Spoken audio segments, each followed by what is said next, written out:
Hi, I'm Abby. I have something on my camera. Oops. And this is Vinyl Monday.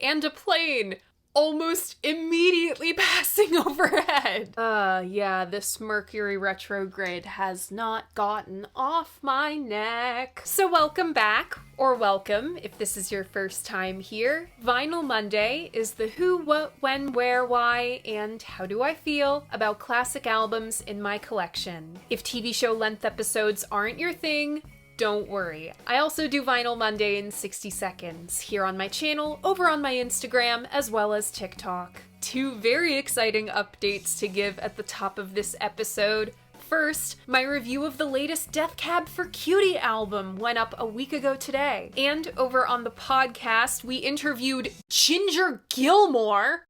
Yeah, so there is a story behind this. The morning after our initial episode about Ginger went up, I woke up to a message on my answering machine from her managers. They said that Ginger had heard our episode about her, she really liked it, and she was wondering if we'd like to interview her. That first episode went up on a Friday at noon, and by 12:30 in the afternoon the next day, we had an interview set up. Ginger was so generous with her memories, willing to share her knowledge, and it was a thrill to hear so much about her artistic process. Ginger, thank you so much for coming onto our show. Thank you to her managers, Tony and Donna, for helping set this up. The Dolls Pod is available wherever you stream your podcasts, but as always, Apple and Spotify are linked in the description. On to this week's episode.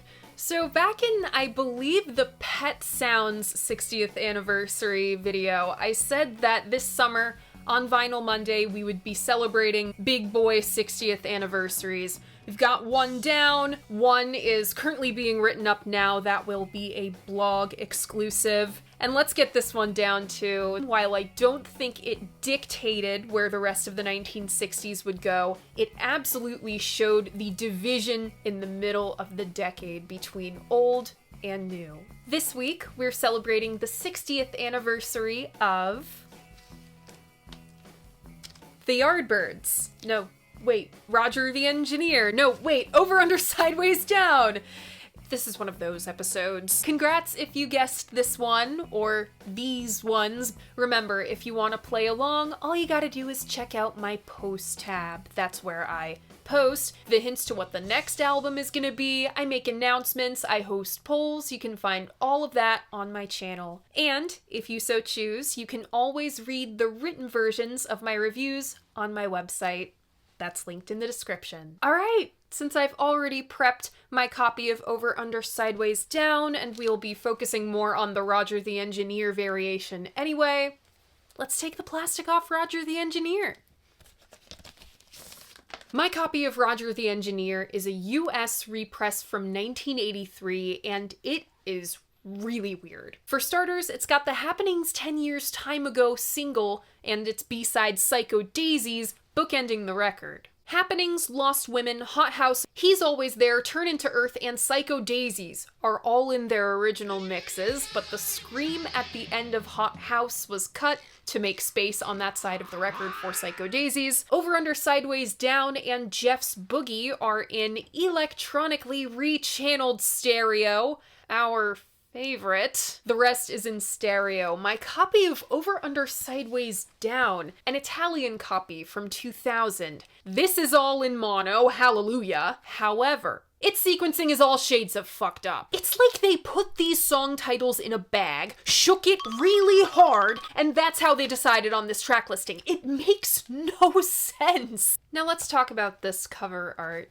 The Roger the Engineer cover I know it's a self-titled record, but everyone just called it Roger the Engineer because that was the title of the illustration by Yardbird Chris Drea. We'll get more into exactly who this Roger the Engineer character is a little later on in this episode. The whole of the Roger the Engineer packaging was a Yardbirds family affair. The liners on the back are by drummer Jim McCarty. If you look through them, there are some great jokes, both visual and in the text itself, like this nice helpful gap to indicate a line break, and it has often been said that Jeff Beck is one of the leading guitarists in the country, and I'm inclined to agree with him. As for the over, under, sideways, down cover, we actually don't know who designed this. I've looked through every single one of my sources, even the Peter Stanfield Yardbirds text that was released just last year. None of them list a designer, only the Epic Records art department. I think that's a real shame because as similar to the Having a Rave Up with the Yardbirds cover as this is, it is a really good design. It's punchy, it's quirky, it's very 60s. On insert your preferred title of this album here, we have the Jeff Beck era lineup of the Yardbirds,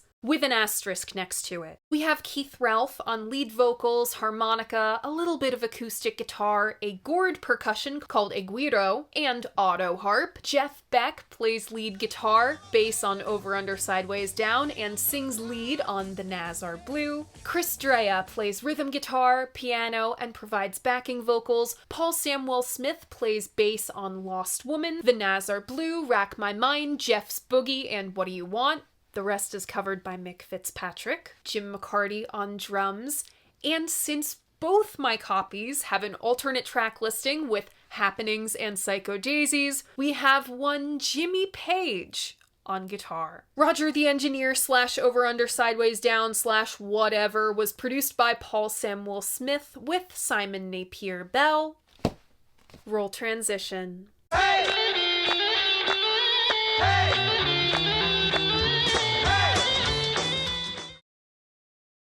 Our focus this week is on the Jeff Beck era of the Yardbirds, but considering my track listing situation, we will be covering the transition to the Jimmy Page era in the next chapter of this video. It's an anniversary episode, I can get away with stretching the formula a little bit, and wait a minute, this is my fucking show. I can do what I want! Since this is my fucking show and I can do what I want, let's start with a single. The Yardbirds were always more of a singles band anyway, and they had the UK's first released psychedelic rock single and second overall. Cut while on tour in Chicago, Shapes of Things, February 1966 release kicks off an especially active 8 months for our 5 live Yardbirds. It peaked at number 3 in the UK and number 11 in the US. The Melody Maker review described Jeff Beck as, quote, achieving a sitar effect on guitar and contributing much to the group's very individual noise. The boys deserve full marks for coming up with something different. Derek Johnson for the NME said there's not a great deal of melody, nothing you can really whistle, but the disc has tremendous impact, with characteristic breaks in tempo and startling effects. Overall, quote, a gas. The Record Mirror also noted a, quote, semi-Indian attitude towards the end. Shapes of Things signifies a new musical approach for the Yardbirds. We've come a long way from the British white boy blues boom of a couple years before. We're referencing jazz now.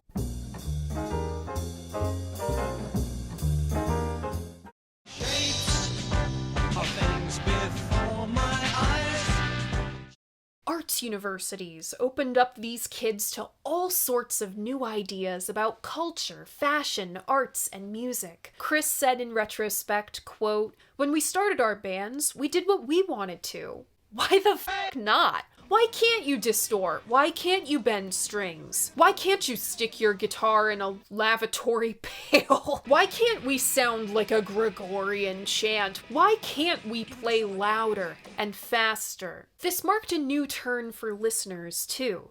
The folk music boom and the Beatles' gradual maturing of their songwriting opened the minds of young listeners. They were ready for thoughtful, open-ended songwriting that reflected a new, more abstracted and critical worldview. Keith described to Rave magazine, quote, "Pop music is like an abstract painting. It is somehow easier to paint a sunset like a picture than to paint it in an abstract mass of color. People have to feel what the artist is getting at. When we record, we don't necessarily sing of mists and sunsets, but put together a sound that puts thoughts of them into the minds of listeners. Like shapes and things." Shapes of Things duked it out on the charts with the Kinks' dedicated follower of fashion in March, then cozied up to the Byrds' 8 Miles High and the 11 Spoonfuls' Daydream. Speaking of those American groups, Keith described in a February 1966 issue of Music Echo, quote, "A rather strange scene in America at the moment for music. The white groups seem to be playing rhythm and blues like we used to here 2 years ago. But in Hollywood, there's a sort of rock and country mixture with blues thrown in, and it's great to hear." They'd just gone on tour in the States, and the music press here was grasping at straws, trying to describe what the Yardbirds' signature move, a rave up, was. But the Yardbirds are having 2 main issues right now. The first, they can't seem to kick their beef with The Who for whatever reason. Paul had a habit of whining to the press about The Who supposedly stealing the Yardbirds' ideas. Their recording of I'm a Man was an agitator for sure. So a couple disgruntled Who fans write into the NME. Now, when I see posts online of people saying, "Oh my god, if Stan Twitter existed in the 60s, you guys," it did. It did, and it came in the form of the NME. And I quote, "I would like to inform Paul Samuel Smith of the Yardbirds that nowhere in the Observer feature on The Who was it stated that Pete Townsend of The Who invented the feedback technique. However, Pete has developed this art to such a high degree that Jeff Beck stands a mere novice beside him." Why is Jeff catching strays? And Debbie wrote, "Who does Paul Samuel Smith think he is? Let me point out that Pete Townsend is a better guitarist than Beck can ever hope to be. Leave Jeff alone!" Beck may have experimented with feedback, but The Who were the first to put it on record.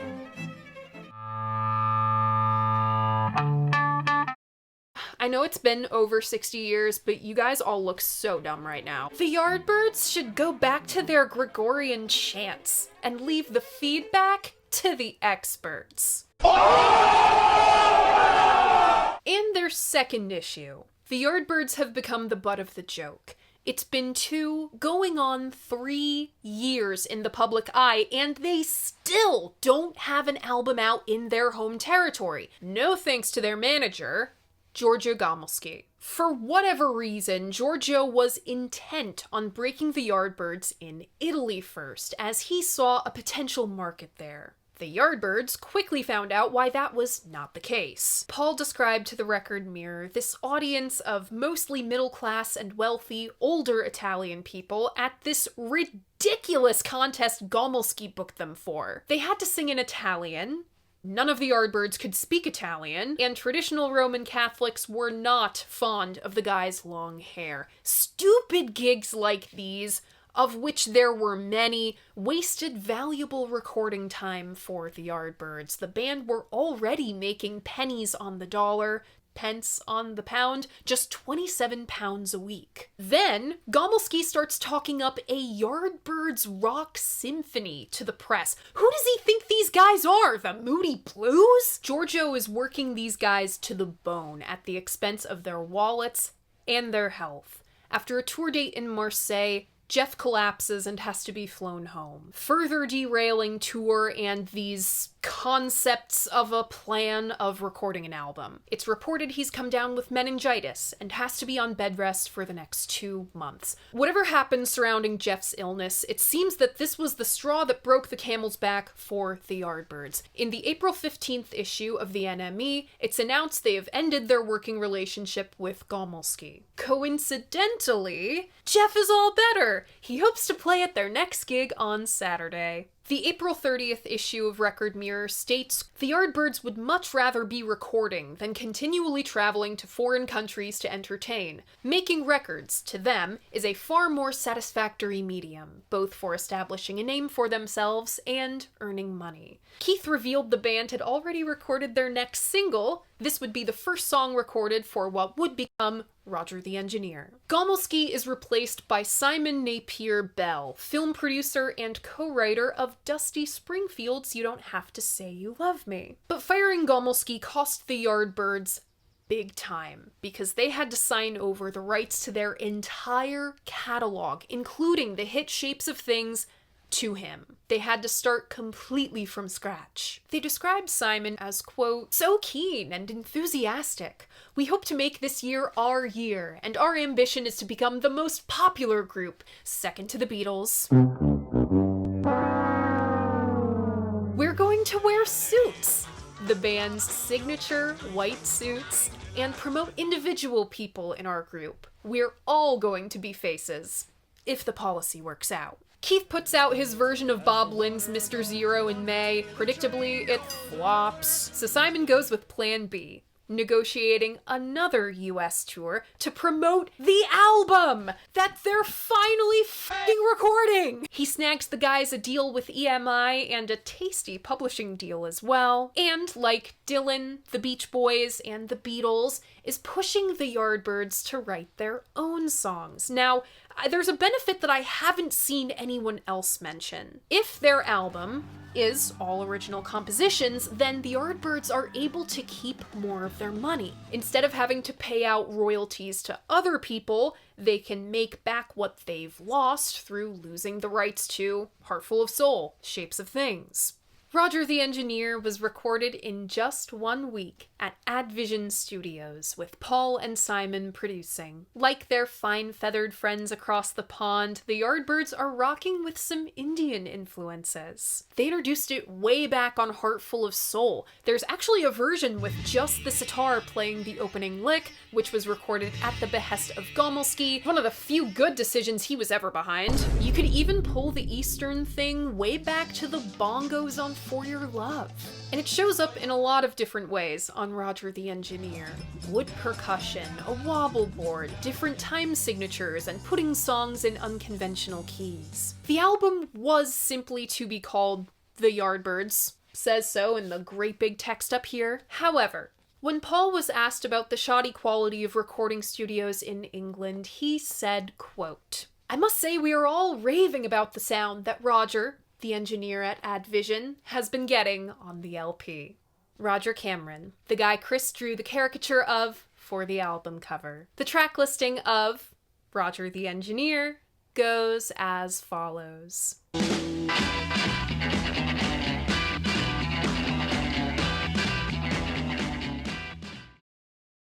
Opening up side 1, I have Happenings 10 Years Time Ago. You Have Lost Woman. Then Over Under Sideways Down. Next, The Nas Are Blue. Then I Can't Make Your Way. Rack My Mind. And side 1 closes with Farewell. Opening up side 2, we have Hot House of Omagarashid. Hot House of Omagarashid. Followed by Jeff's Boogie. Then He's Always There. Next, Turn Into Earth.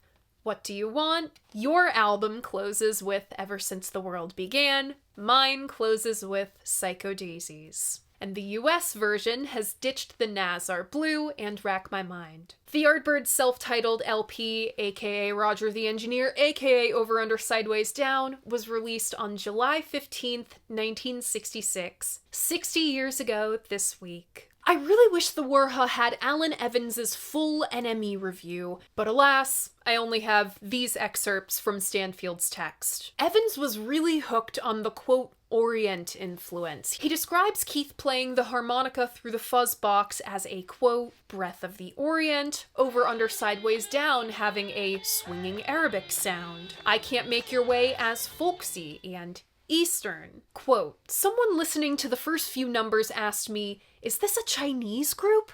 not without cause. Oriental sounds predominate to start with. Hothouse's, quote, exotic jungle percussion and guitars are, quote, snake charmer music. A Melody Maker journalist ahead of release went as far as to describe that one as the, quote, African ice cream song. All of this echoes Europe's obsession with the, quote, Orient in the 19th century, whether it's fine china, odalisques, or building a fucking Arab hall onto your house. I wrote my second thesis on this, so man, is it fascinating seeing it crop up again in the 1960s. The East was a key ingredient to the visual language of Psych, after all. Where the NME bordered on Orientalism, Music Echo did not. This review praised the guys' musicality above all else. In their own quiet and highly individual way, the Yardbirds have sprung something of a mini Beatles on us with this album. All the tracks are well written, played, and produced, and what with their frequent Indian sound, their Gregorian chants. Where does this Gregorian chants joke come from? I don't get it. Plus pure blues. The boys prove themselves one of our best and most original groups. But this album faced an uphill battle. Both publications and management were unsure exactly of how to promote this thing, and they only had a few weeks of commercial dominance before the big bad Beatles came and dropped their next LP. The entire rest of the summer belonged to Revolver. And the Beach Boys. Over, Under, Sideways, Down, backed with Jeff's Boogie, was quickly rushed out after Mr. Zero's failure. It was a song of the summer in both territories, hovering around the top 10. And by the time this album came out, this lineup was already kaput. Paul quit the band. He expressed unhappiness with the Yardbirds album before it was even out. We must have made around 600 personal appearances over the last 2 years, and really, that's enough. You aren't creating, just doing the rounds, and frankly, it bores me stiff. He thought he was too old for the pop scene at the ripe age of 23 and thoroughly done with, quote, all those screaming kids leaping about. I don't really think I'll be missed in the group. Keith and Jeff are really the only two faces that matter in the Yardbirds. Paul's replacement was the very guy who recommended Jeff Beck join the band in the first place, and his addition will be one of the most consequential events in all of rock and roll history. Enter Jimmy Page. There's this oft-repeated story by both Jimmy and Chris that revolves around this Yardbirds gig in Cambridge, in which Keith got so drunk that he broke all the fingers on his right hand and had to be tied to the microphone stand, according to Chris. And his singing gradually devolved into blowing raspberries at the crowd. According to this telling, the uppity Paul was so appalled by this behavior, oh, it's so uncouth, that he quit. Jeff just so happened to bring Jimmy along to this gig. He had style, he had flair, he was there, and so he became a Yardbird. There is a grain of truth in this story. Keith's drinking was always an issue, and Paul was just from another world, the upper crust. He found touring uncivilized, and it was back in those days. You were dealing with promoters that were swindlers and glorified thugs, playing in venues for food and pay, and having to sleep on the bus most of the time. Touring was a killer back then, as we'll see soon. In the same NME piece that explains Paul's reasoning for departure, Jimmy mentioned that Chris had taken up bass. Quote, and it seems likely that I will take over on guitar at a later date. Through the summer of 1966, the music press goes from struggling to define a rave-up to struggling to define a freak-out. Psychedelia has infiltrated popular culture with Frank Zappa's Freak Out LP, the Beatles about to blow the whole thing open with Revolver, even Dylan's Thin Wild Mercury sound on Blonde on Blonde. Keith clarified that Dylan was, quote, lyrically psychedelic, and our sound is psychedelic. What we're trying to do with our music is trying to induce the same thing in the audience, the same feeling, the same sort of experiences that LSD does. It's very hard to do. On October 21st, the Happenings 10 Years Time Ago single, Backed with Psycho Daisies, is released. The Record Mirror review is a thoroughly mixed bag. Not quite so way out, but way out enough. An unusual song, presented jerkily but with a big beat, needs close attention to get the full gist. But Penny Valentine over at Disc had it. Quote, "I have had enough of this sort of excuse for music. It is not clever, it is not entertaining, it is not informative. It is boring and pretentious. I am tired of people like the Yardbirds thinking this sort of thing is clever when people like the Spoonful and the Beach Boys are putting real thought into their music. And if I hear the word psychedelic mentioned one more time, I will go nuts." To this camp, the Yardbirds had sacrificed their pop sensibility for needless faffing about with their equipment. Where Shapes of Things had sat in the top 10 comfortably for weeks, Happenings only peaked at number 43. In the 8 months between these two singles, the Yardbirds had gone from the hottest band on the scene to yesterday's news. To the rest of us, holy shit, it's Happenings 10 Years Time Ago. I'd go as far as to say it's remembered more fondly than Shapes of Things here in the States. And maybe that's because it was inspired by American jazz music. Jimmy said, "We," meaning Jeff and him, had talked about playing harmony lines and arranging parts that would be the rock equivalent of a brass or saxophone section from the big band era. There wasn't really anything going like that.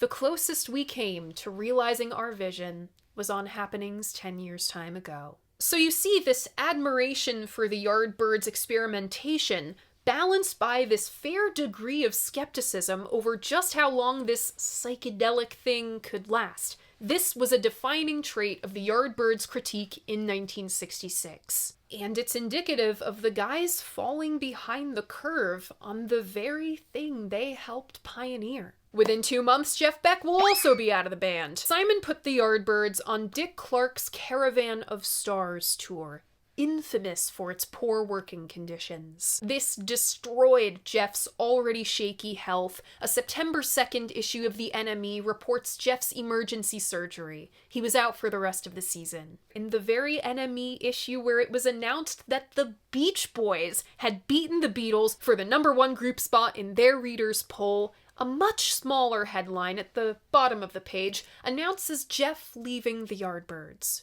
reportedly due to ill health. Jimmy, in his typical secretive way, left it at this: "I champion Jeff being in the band, and that's all there is to it." The others, however, weren't having it. Like its multiple aliases, this album has a split legacy. It stands as the only contemporary studio full-length release by the Yardbirds in the UK. In the US, it was heralded as the Rosetta Stone of the garage rock boom. No Rave Up, no Shadows of Night, no Yardbirds, no Count 5. No, really, Psychotic Reaction is so close to I'm a Man.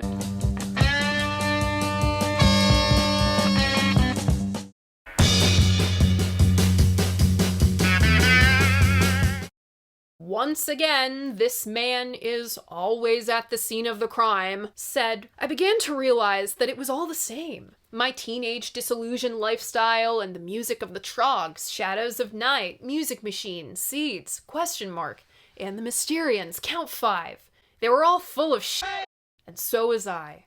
And none of us cared. We'd all heard the Yardbirds' brilliant innovations, but since almost none of the above-listed groups really knew how to play their instruments, all they could do was bang away in rackety imitation. Which is when I first realized that quality and musicianship and taste actually had nothing to do whatsoever with rock and roll. It might even be its worst enemies." In his famous Psychotic Reactions and Carburetor Dung essay, he said the Yardbirds, quote, "were incredible. They came stampeding in and just blew everybody clean off the tracks. They were so fucking good, in fact, that people were still imitating them as much as a decade later." 1975 in 1965. Also out of the United States, He's Always There saw a most unlikely resurgence in the aughts thanks to You're looking my way, that's good to see. When I grow up, I wanna be famous, I wanna be a star, I wanna be... I know how it looks, right? I know how it looks, but God, I love being a Zoomer.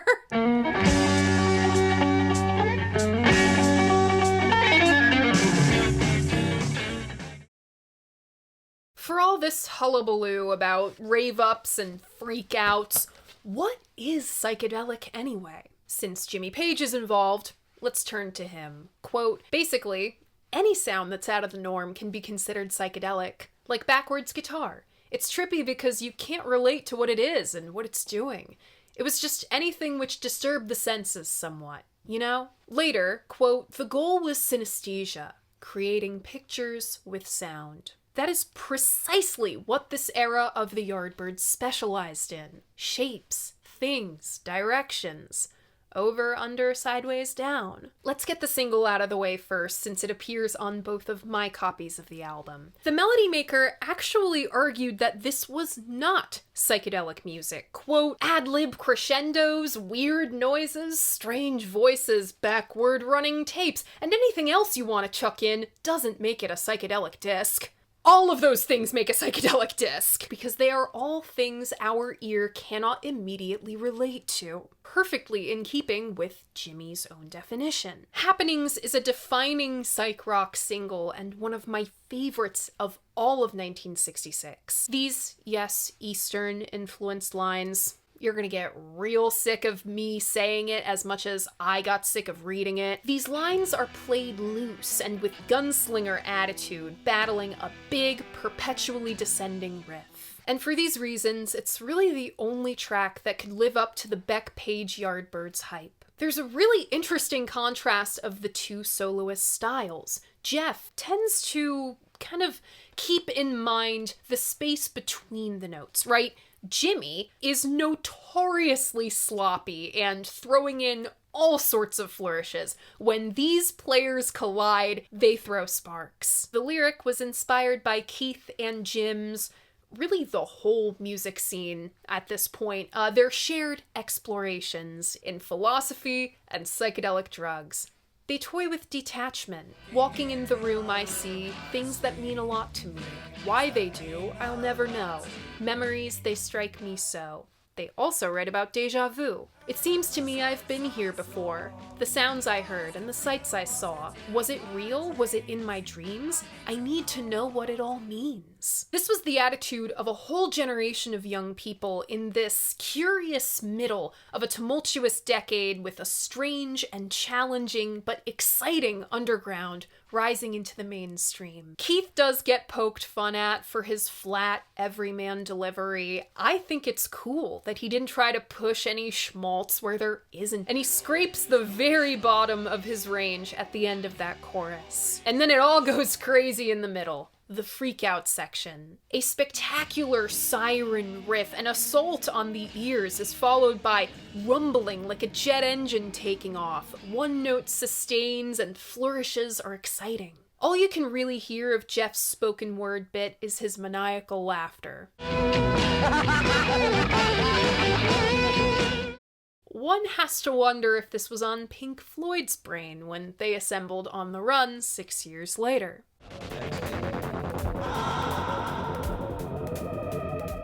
And the B-side, Psycho Daisies, is based on Eddie Cochran's Something Else. Pennsylvania snow is pretty thick. That's something else. It's a travelogue a la the Beach Boys' California Girls that name drops Jeff's own California girl, movie star Mary Hughes. But there's this frustrating fade out during the dueling guitars. As for the album itself, also frustrating, as evidenced by all my copies and all your copies, there are simply too many versions of Roger the Engineer. None of them make any sense, and the album suffers for it. It jumbles whatever vision these guys had going in, as does the shoddy recording quality. Paul just said what he said about Add Vision to be nice, AdVision was in the dark ages compared to EMI. Hey, if the Yardbirds were an EMI act, why weren't they recording at EMI? Was Olympic not available either? Oh, it actually wasn't available. The lease expired in 66. Might be. But we see this happen a lot with psychedelic albums released between 66 and 68. Like Jimi Hendrix's vision for Electric Ladyland simply outpaced the technology available to him, virtually all of the Yardbirds' pre-Mickey Most/Olympic output outpaced what they had. Even in mono, Roger the Engineer sounds like shit. And this might be part of why the Yardbirds have had such trouble transcending this 60s band label.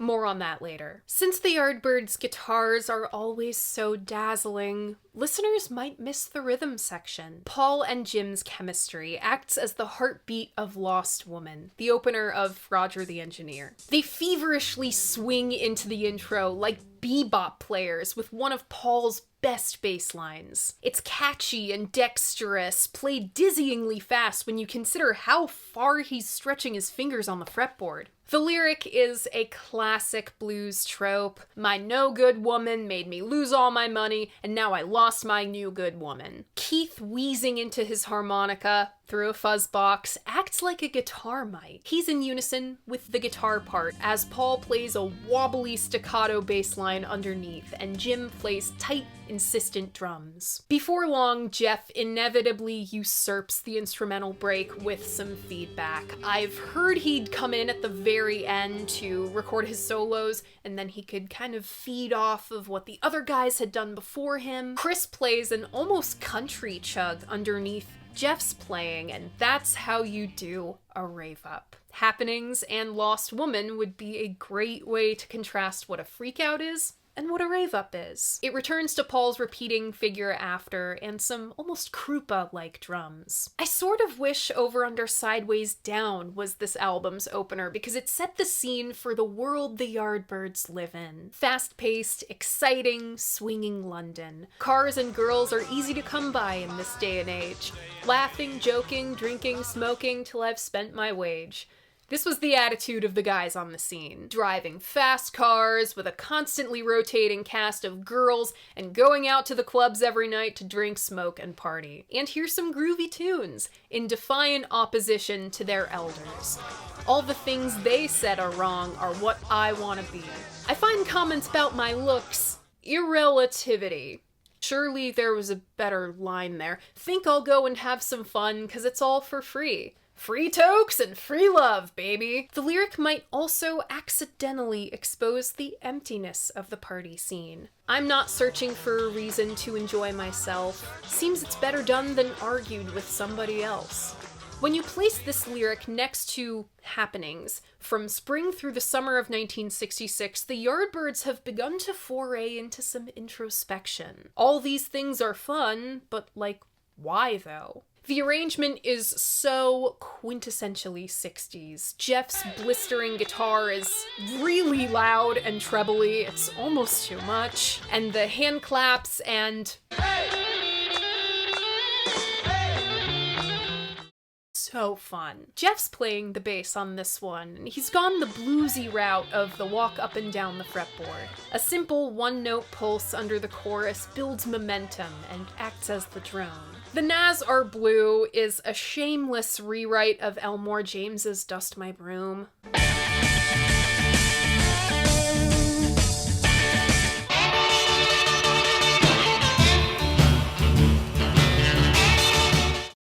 And this exemplifies the Yardbirds' identity crisis. Nas is an original on paper, Jeff did write the lyrics and sing the song, but we've got a split happening, this clinging onto their comfort zone on some numbers. Jeff's boogie is pretty much a note-for-note lift of Chuck Berry's Guitar Boogie.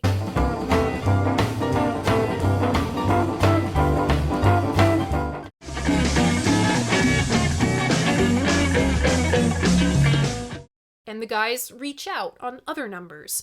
We also have a split happening in Jeff's soloing, where Jimmy's presence pushes Jeff to be a little on the flashier side to compete with him, with Chris Jeff allows himself to be a little more casual. On a more straightforward white boy blues number like this, he's a little more comfortable with letting the space between the notes speak. I Can't Make Your Way adapts the Yardbirds into pop with that requisite mid-60s tambourine. 65 and 66 were the years of the tambourine. It's catchy and economical, not overstaying its welcome. Jeff goes a very simple route with his solo. One pass of the motif, and again down the octave, with the auto harp strum to accent B2. His seesawing line under the chorus might be more intricate than his solo. One of the things the Yardbirds did well were their unusual vocals. When you have a lead singer like Keith, who often chooses to go the deadpan, nonchalant route, he has a pretty limited range, so he's kind of boxed in there. The nasally harmony vocal holding the same note puts a little dissonance on this obscure lyric about having a free life, avoiding paying taxes and rent, because that always ends well. If you thought that harmony vocal was nasally, hear the lead on Rack My Mind. Keith had an interesting mutable voice within his limited range. It's so different from the indifferent baritone that I'm used to hearing from him. I still wonder if this is actually him singing on this song. This is another 12-bar blues, but when you dig into the lyric, it's really funny. It's about a woman who is so baffling that our narrator is racking his mind for the vocabulary to describe her. She's so diabolical and so weird, she's got him consulting a dictionary. What does he find in this dictionary? Know what to call you, baby.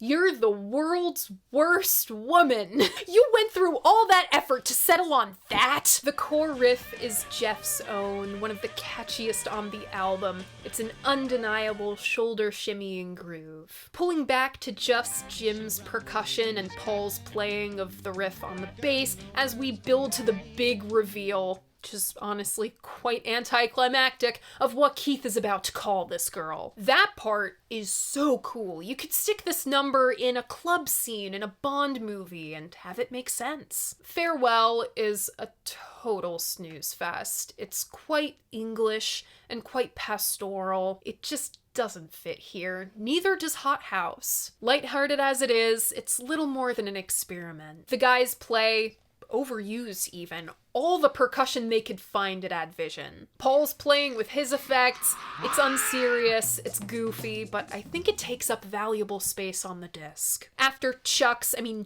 boogie, he's always there. Keith sings the lyric that Paul and his wife wrote about a guy trying to suss this girl out. You're looking my way. That's good to see. Well, now I'm thinking, is it really me? You'll give me something that lights up my all. It can't be just my eyes you call. She's too good to be true. And if it sounds too good to be true, it probably is. I'd like to get to know you, sure. We love a king who states his intentions from the jump, and take this thing just one step more to find out just what it's all for. But he's always there. This girl might not be single like she says she is, because there's this other guy always lurking around. In this chorus, he is adamant that he is not sleeping with her until he figures out what the hell is up with this guy. But he succumbs to her killer gaze, or perhaps he's known about her boyfriend all along and doesn't actually care. Come a little closer. He's not to see. There's something going between you and me. The situation isn't totally clear from the lyric, and this is such a suspicious sounding arrangement. The descending riff is a little evil, but so fun and catchy. And this is how you use percussion! The guiro sound used to represent the guy lurking around the corner. The call and response is super fun too. If I were on the Yardbirds team, I'd have insisted that this be a single. Or plop this in a spy movie too. The arrangement of Turn Into Earth leans way into the Arabic with this stomping beat, bells, and finger cymbals. Keith could do a wonderful wordless vocal. This number predates the fabulous ahs and the stacked harmonies, predates one of my favorite Yardbirds numbers, Glimpses.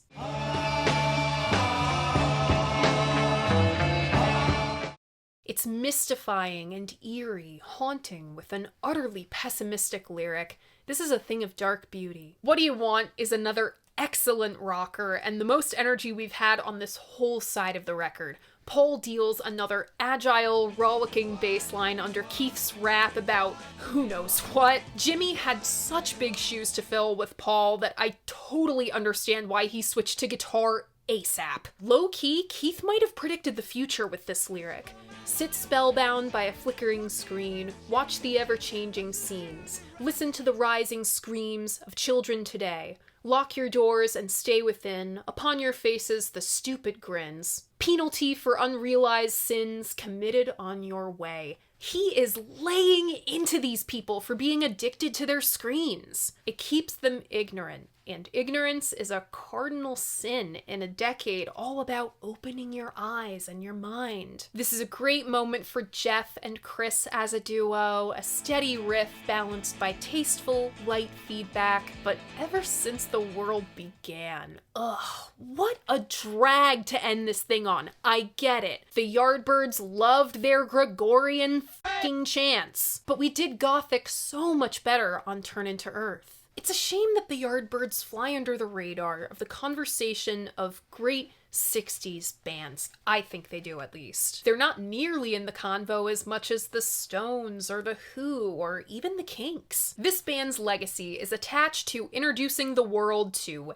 that guy, Jeff Beck, and Jimmy Page, and being the band blown up after 18 months to form one of the biggest bands in the world. I think it was Mike Stacks on his Ugly Things podcast episode with Peter Stanfield, who said the Yardbirds are so quintessentially 60s because they weren't able to escape this era the way their peers could.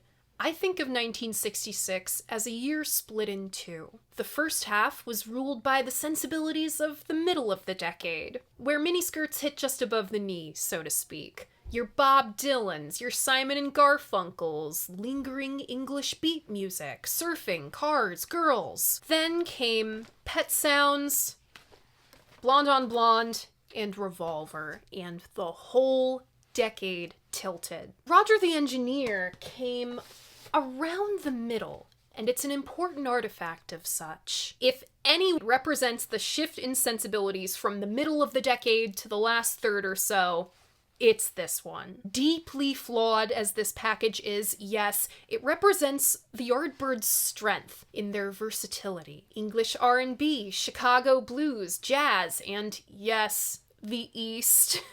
It's part mid-60s, part late. Roger the Engineer is an album split in two, at least two. My personal favorites off this one are Lost Woman, Over Under Sideways Down, I Can't Make Your Way, He's Always There, and Happenings 10 Years Time Ago. Remember, if you want to hear all of my favorites from all the Vinyl Mondays, I have a Spotify playlist linked in my description. I update it every week. And that's it!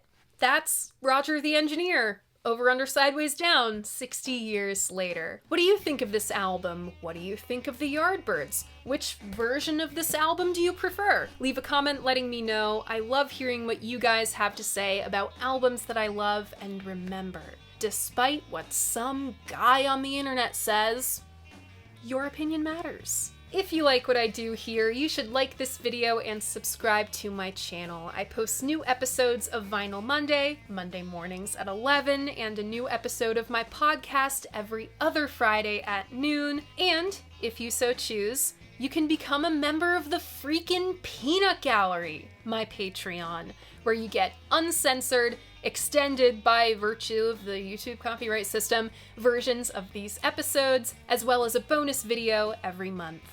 It gives a little extra support to what I do. Thank you so much for watching, and I'll see you guys next time. Bye!